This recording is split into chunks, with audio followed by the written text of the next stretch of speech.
ગુજરાતના સૌ નાગરિકો વતી સુરત શહેર પોલીસને ખૂબ ખૂબ અભિનંદન આપું છું. સુરત શહેર પોલીસ દ્વારા પ્રોએક્ટિવલી પોલીસિંગના ભાગરૂપે 10 જેટલા ડુપ્લિકેટ ડોક્ટરોને પકડવાની છેલ્લા અનેક દિવસોથી ઇન્ફોર્મેશનના માધ્યમથી આ લોકો પર નજર બનાવીને સૌને રંગે હાથ પકડવામાં સફળતા પ્રાપ્ત કરી છે. કોંગ્રેસી નેતા રસેશ ગુજરાતી દ્વારા આ અસામાજિક તત્વોને ડુપ્લિકેટ ડોક્ટરના સર્ટિફિકેટ આપવામાં આવતા હતા. આ કોંગ્રેસી રસેશ દ્વારા આ આખું ષડયંત્ર માત્ર સુરત પૂરતું જ નહીં, પરંતુ ગણતરીની રકમ લઈને આવા અસામાજિક તત્વોને ડોક્ટરનું લેબલ આપવાનું કામ આ કોંગ્રેસી રસેશ ગુજરાતી દ્વારા કરવામાં આવતું હતું. આ આખું ષડયંત્ર સુરત પોલીસે પ્રોએક્ટિવલી પોલીસિંગના ભાગરૂપે પકડવામાં આવ્યું છે. આ પ્રકારના અસામાજિક તત્વોને કોઈ બી પ્રકારની ફરિયાદ ના મળવા, પરંતુ એ લોકોને પ્રોએક્ટિવલી પકડવું એ જ રાજ્ય સરકારની જવાબદારી છે.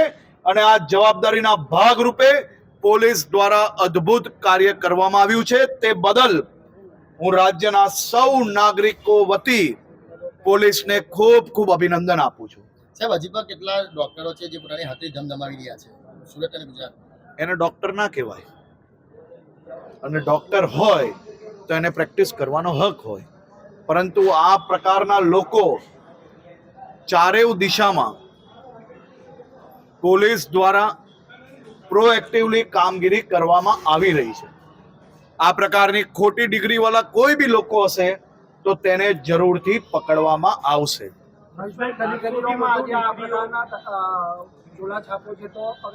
એ ઝોલા છાપને કોઈ બી જગ્યા પર તમને નજરે આવે તો આપ જરૂરથી ચેનલના માધ્યમથી એને પ્રકાશિત કરવા જોઈએ, જેના કારણે સમાજ જીવનમાં આપ બી ખૂબ ઉપયોગી થઈ શકશો. અને કોઈ માહિતી આપણી પાસે હોય તો આપ બી લોકલ પોલીસને જરૂરથી આપજો. આ બાબતે પોલીસ ગંભીરતાપૂર્વક કામ કરવા માટે મક્કમ છે. આજે સંદેશ દિવસે રિયાલિટી ચેક કરી 1200 તબીબો આવા ઝોલા છાપ છે, કાયદાની ચુંગાલમાંથી ખૂબ ઝડપથી છટકી જાય છે. શું કામ નથી, સમાજની બી સાથે એટલી જ મોટી જવાબદારી છે. કોઈ બી પ્રકારે આવા લોકો પર વિશ્વાસ કરવો નહીં. આવા ડોક્ટરો જે માત્ર નામને બોર્ડ લગાડી લે ત્યાં લાઈન લગાડવાની જરૂર નથી. તમામ જગ્યા પર સરકારી વ્યવસ્થાઓ ખૂબ સારી રીતે કરવામાં આવી છે. પરંતુ જો તમને કોઈ બી જાણકારી મળે તો આ જાણકારી આપજો. તરત જ એની ઉપર પગલાં અને ચકાસણી કરવામાં આવશે. આજે સંદેશ દિવસે રિયાલિટી ચેક કરી વરઘોડા કાઢવા જોઈએ. જે પકડાય એ લોકો બોગસ ડોક્ટર હોય, પકડાય તો એનો વરઘોડો કાઢી લોકોને જાગૃત કરવા જોઈએ. તમારું શું માનવું છે? અમે કહીએ કાઢવો. એક ચેનલ તરીકે તમે કહો છો કરવો જોઈએ, અમે કરવાનું ક્યારેય ચૂકતા જ નથી. આજે સંદેશ ન્યૂઝે રિયાલિટી ચેક કરી પાંડેસરા વિસ્તારમાં, તો કેટલા ડોક્ટર પાસે જે લોકો છે તે પોતાની હાજરી ચલાવી રહ્યા હતા.